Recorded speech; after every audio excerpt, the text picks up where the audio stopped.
بالله من الشيطان الرجيم.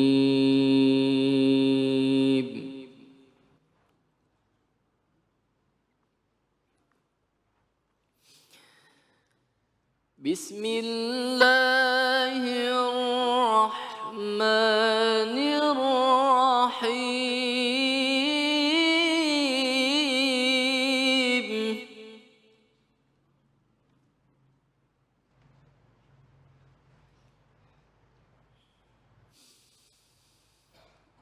إن ربك يبسط الرزق لمن يشاء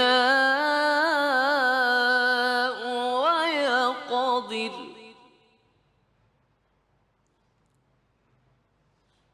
إنه كان بعباده خبيرا بصيرا.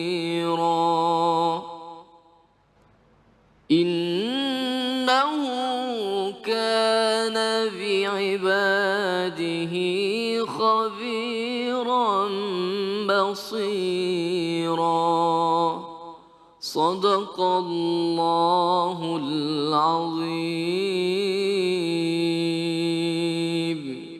Dengan menyebut nama Allah yang Maha Pengasih lagi Maha Penyayang, sungguh Tuhanmu melapangkan rezeki bagi siapa yang Dia kehendaki dan membatasi bagi siapa yang Dia kehendaki. Sungguh Dia Maha mengetahui, Maha melihat hamba-hambanya. Maha benar Allah dengan segala firman-Nya. Ini adalah dari surah Al-Isra ayat 30. Baik ibu-ibu, langsung kita simak tausiah dari guru kita, Kiai Haji Soleh Sofyan. Fadhol Kiai. Terima kasih Mas David Ali. Bismillahirrahmanirrahim. Assalamualaikum warahmatullahi wabarakatuh. Alhamdulillahil khaliqil anam. Al-malikul hukam wa ajili ila nurmidan talam. Asyhadu an la ilaha illallah lahu dzul jalali wal ikram. Wa asyhadu anna Muhammadan abdu wa rasuluh rahmatil alamin. Bapak Ibu yang dirahmati oleh Allah Subhanahu wa taala. Bicara tentang hutang. Sudah saya sampaikan bahwa di dalam hadis ad-dainu syai'un. Agama itu adalah, hutang itu adalah cacat agama. Cacat agama. Artinya bahwa ketika orang berhutang maka dia harus siap-siap. Kalau nanti agamanya tidak sempurna. Jadi berhutang bukan kehormatan tetapi kekurangan. Betul? Kenapa agama bicara tentang ini Mas David? Karena banyak sekali peringatan-peringatan dari Rasulullah SAW tentang problematika orang yang berhutang. Ayat yang tadi bicara tentang bahwa ternyata ada orang yang pelit Mas David. Jadi ayat Al-Isra itu bicara ternyata ada orang yang pelit di dalam kehidupan. Sementara Allah maha memberi rizki dan maha membagi juga maha menahan. Nah, ciri-ciri orang yang pelit itu adalah mereka yang tidak mampu dan tidak mau berhitung dalam kehidupannya. Kembali pada problem hutang. Kenapa hutang itu disebut dengan cacat agama? Karena yang pertama, ternyata hutang itu membelenggu seorang mayit yang sudah meninggal. Al-mayyitu maghlulun fi qabih bidaini. Seorang mayit itu akan terbelenggu jiwanya, ditahan jiwanya di alam kubur, di alam barzakh. Kapan akan bebas? Kapan akan terlepas dari belenggunya? Ketika biqada'id daini, ketika dia mau menyelesaikan hutangnya. Pertanyaannya adalah, adakah orang yang meninggal bisa bayar hutang? Ada? Ada? Ada ahli waris. Oh, ahli waris yang bayar. Iya, iya. Halo? Tetapi kemungkinannya kecil. Maka selama kemudian dia meninggal, dia akan dibelenggu selama hutangnya belum dibayarkan. Oleh Bunda, ahli warisnya. yes, ahli warisnya. Ayahanda, bayangkan. Perjalanan alam barzah kematian itu adalah perjalanan yang panjang. Perjalanan yang panjang sekali, tidak sederhana yang kita bayangkan. Al-mautu laysa bi'adamin matin wala fana'in sorfin. Walakin maut in kita ta'alluqir ruhi wal badan. Al-maut intiqalu minal hal ila hal. Al-maut intiqalu minad dar ila dar. Paham, Bu? Bisa ngulangin? Bisa ngulangin? Kalau nggak bisa ngulangin kita singkat. Awalnya maut, akhirannya dar. Disingkat menjadi. Jadi modar itu bahasanya bahasa Arab. Bukan bahasa Jawa ya. Betul. Modar. Jadi apa tadi Ustaz? Awalnya maut, Awalnya maut, akhirannya dar. disingkat. Modar ya. Jadi jangan kesinggung ya kalau ada orang ngomong modar. Lanjut. Assalamualaikum. Kematian itu bukan hal yang sederhana. Dia perjalanan yang panjang mulai dari kapan? Ketika dia meninggal. Bagaimana dengan orang yang meninggal ketika zaman Nabi Adam? Bagaimana ketika orang meninggal ketika nabi-nabi sebelumnya? Bagaimana mereka yang meninggal zaman mbak kita, uyut kita, kakek kita? Kapan berakhirnya? Berakhirnya adalah ketika kiamat datang. Bayangkan Bunda Ayahanda, kalau ada orang di penjara, maghlulun, diikat badannya, diikat lehernya, diikat kakinya dalam perjalanan yang panjang. Sementara akhirat tidak ada rest area, akhirat tidak ada pom bensin, akhirat tidak ada hotel, tidak ada saudara, tidak ada tempat istirahat. Apa yang terjadi? Sungguh sengsara yang luar biasa ketika ada orang meninggal, ternyata masih ninggalin ini kok wajahnya kok kayaknya bengkong begitu. Apa wajah-wajah punya utang?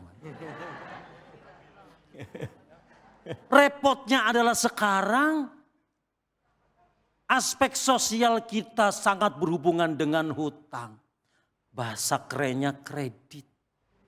Rumah, Kredit. mobil, Kredit. motor, Kredit. seragam, Kredit. Udah lunas, Tat. Udah lunas. alhamdulillah. Ya. Jadi jangan nekat Bunda. Jangan nekat Ayahanda. Kalau memang belum bisa bayar hutang, jangan coba-coba berhutang. Kalau tidak ada persiapan, jangan coba-coba berhutang. Kenapa? Mati akan datang kepada kita. Bagaimana saja kematian datang sementara hutang belum Lunas. Setuju? Setuju. Setuju? Setuju. 2.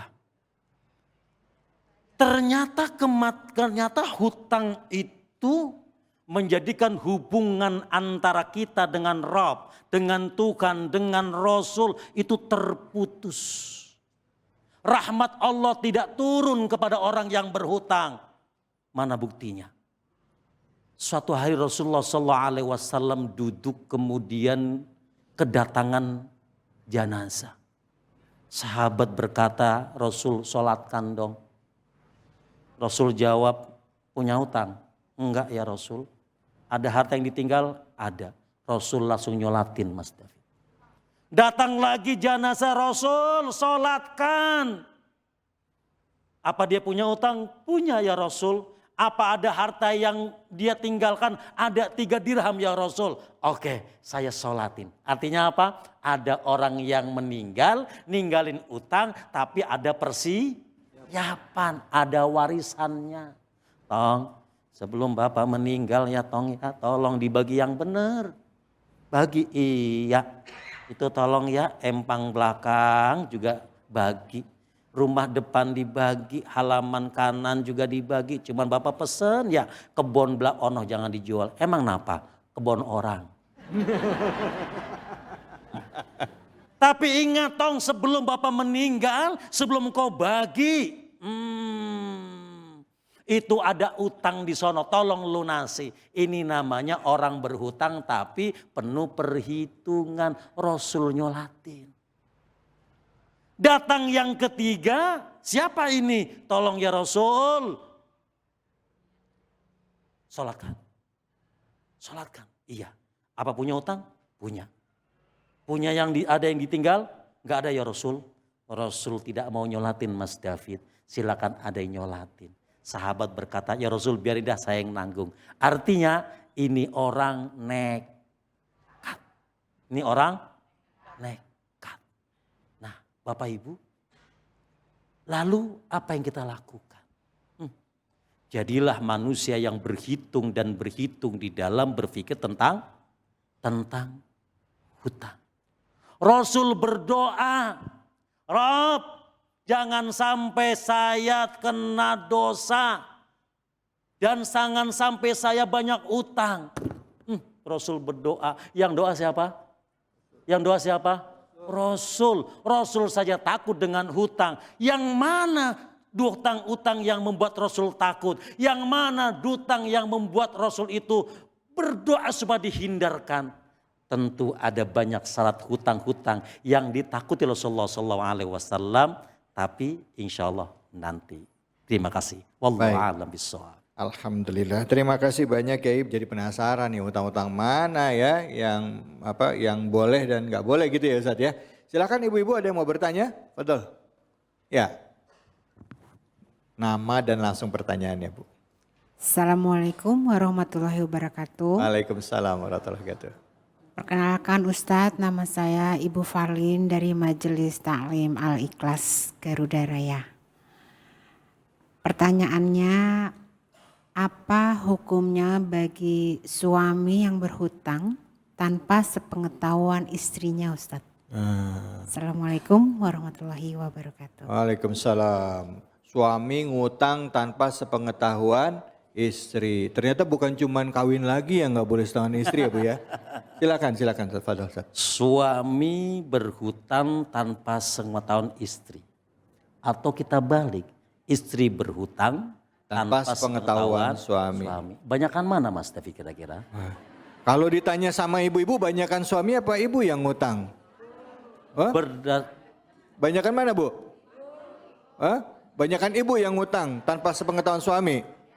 Biasanya gitu. Kalau bapak benar nggak Pak? Betul. Kenceng betul. Kalau mau survei gampang Mas David. Lihat di lemari baju siapa yang paling banyak.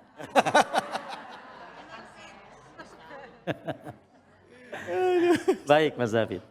Suami berhutang tanpa izin istri atau istri berhutang tanpa izin suami secara akad dalam hukum fikih tetap sah.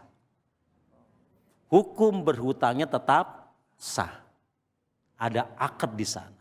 Sekalipun tidak ada tanda tangan suami atau tidak ada tanda tangan istri, maka secara hukum hutang piutangnya sah. Artinya terjadi hutang piutang. Tetapi kemudian akan muncul efek atau tidak. Di dalam hukum itu pasti hutang piutang kan hukumnya mubah. Boleh. Biasanya ketika hal yang bersifat kebolehan akan menimbulkan satu efek dan efek yang baik atau yang buruk. Bagaikan mata pedang, bagaikan pisau digunakan untuk baik bisa, untuk keburukan bisa. Apa muncul kebaikannya? Boleh jadi suami ketika berhutang dalam rangka memenuhi kebutuhan keluarga. Jadi boleh nggak kita berhutang? Boleh. Tanpa izin suami boleh nggak? Boleh nggak? Ntar dulu. Udah boleh aja. Tanpa izin istri boleh nggak? Ntar dulu. Ya. Nah, Rasulullah SAW itu ketika mengatakan jauhkan dari punya hutang yang banyak. Kenapa? Kalau orang berhutang pasti punya sifat dua. Idza hadatsa kadzdzaba, kalau ngomong bohong dia. Ya. Idza wa'ada akhlafa, kalau dia janji banyak khianat. Nah, Ini yang kemudian memunculkan dosa. Laki ambil misalnya ini apa nama ini? Jam tangan. Pulang ke rumah siul-siul, lupa ngelepas. Dari mana mas? Biasa jalan-jalan. Itu jam tangan baru ya? Iya murah. Cuman 1 juta. Lupa beliau kalau ternyata ada kwitansinya. Harganya 12 juta. Ada begitu Pak? Ada? Berbohongnya inilah yang berdosa. Siapa yang wajib bayar? Yang wajib bayar adalah orang yang berakad. Kalau istri yang berakad, istri wajib bayar. Kalau suami yang berakad, suami wajib bayar. Satu sama lain tidak wajib untuk membayarnya kecuali yang berkenaan dengan hal yang bersifat nilai keluarga. Begitu Mas David. Alhamdulillah, terima kasih banyak Ustadz atas ilmunya. Nah, ibu-ibu, bapak-bapak dan pemirsa di rumah, izinkan saya untuk membagikan informasi, boleh? Benar? Baik, nah ini saya membagikan informasi mengenai minyak gosok herbal multifungsi yang dapat digunakan sebagai pertolongan pertama pada penyakit di rumah. Nah ini dia minyak herba wahid. Minyak herba wahid merupakan minyak gosok herbal multifungsi yang cocok digunakan untuk pijat saat capek, pegal, dan urut untuk terkilir, keseleo maupun encok. Bisa juga untuk luka seperti luka memar, luka bengkak, luka bakar, luka panas, luka jatuh sampai luka digigit serangga. Bisa juga untuk dibalur saat perut kembung, masuk angin, pegel linu, rematik atau sebagai minyak bekam. Cocok juga untuk dibalur pada anak-anak supaya anak tidak masuk angin, batuk pilek dan demam. Minyak herba wahid multifungsi dan berkhasiat karena minyak herba wahid mengandung ekstrak brotowali, sambiloto dan habatus saudah yang secara medis diketahui berfungsi sebagai antiinflamasi yang dapat menghilangkan gejala bengkak pada luka dan gejala pegelinu pada tubuh. Nah, sekarang saya mau tanya sama ibu-ibu dan bapak-bapak, ada yang punya pengalaman dengan minyak herba wahid? Ada?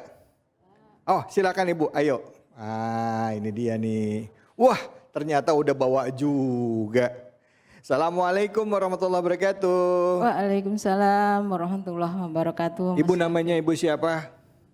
Saya Ibu Haja Suharsi. Ibu Haja Suharsi. Ibu katanya punya pengalaman dengan minyak Betul. herba wahid. Betul sekali. Kapan kejadiannya?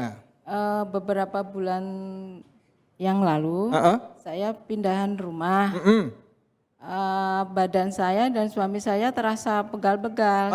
Setelah saya balurkan minyak but-but ini, alhamdulillah rasa capek dan lelah hilang Mas David. Bener Bu? Alhamdulillah. Langsung, alhamdulillah. Nih ibu-ibu di sini juga cobain ini ya, pemirsa udah gimana, anget nggak Bu? Enak ya? Alhamdulillah. Selain ibu ada pengalaman lagi nggak sama yang lain Bu? Iya, saya ini juga cocok untuk anak-anak. Waktu anak saya demam, pilek dan batuk, saya balurkan di badannya, di dada, Mas David. Alhamdulillah esok harinya sembuh. Masya Allah, emang anget sih Bu. Aduh luar biasa. Apa sih kalau boleh saya tahu yang paling ibu senang atau ibu paling suka dari minyak herba wahid ini? Yang paling saya suka adalah aromanya segar, tidak tengi, dan yang paling saya suka lagi memang herba wahid ini berkhasiat. Masya Allah. Jadi minyak herba wahid ini pemirsa tersedia di minimarket, apotik, toko obat dan online shop. Jadi selalu sedia minyak herba wahid di rumah. Minyak gosok herbal multifungsi insya Allah berkhasiat. Ingat ya, pokoknya nggak usah ngeluh kalau sakit. Langsung ambil minyak herba wahid. Minyak herba wahid pertolongan pertama pada penyakit.